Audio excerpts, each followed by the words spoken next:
5 patay, kabilang ang isang sanggol matapos araruhin ng isang fuel tanker ang 3 bahay sa Pinakbakdaw, Samar. At room boy, natagpo ang patay naman sa isang lodging house sa Iligan City. Yan at iba pang mainit na balitang probinsyang hatid ni Cedric Castillo.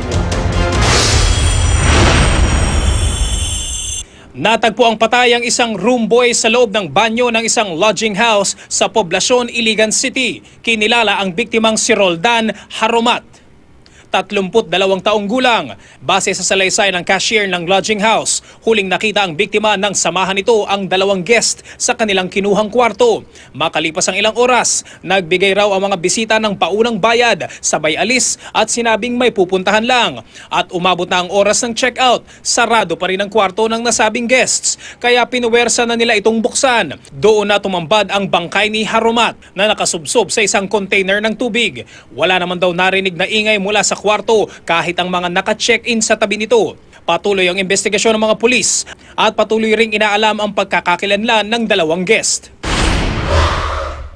3 bahay ang inararo ng isang fuel tanker sa Pinakbakdaw, Samar. Base sa investigasyon, binabagtas ng tanker ang kurbadong bahagi ng highway nang mawalan umano ito ng kontrol.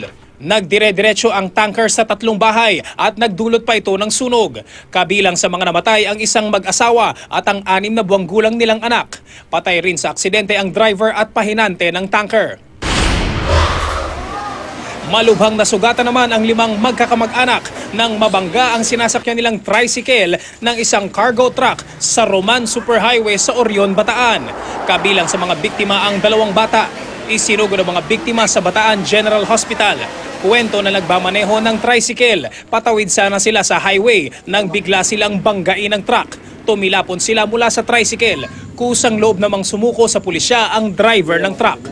Cedric Castillo, GMA News.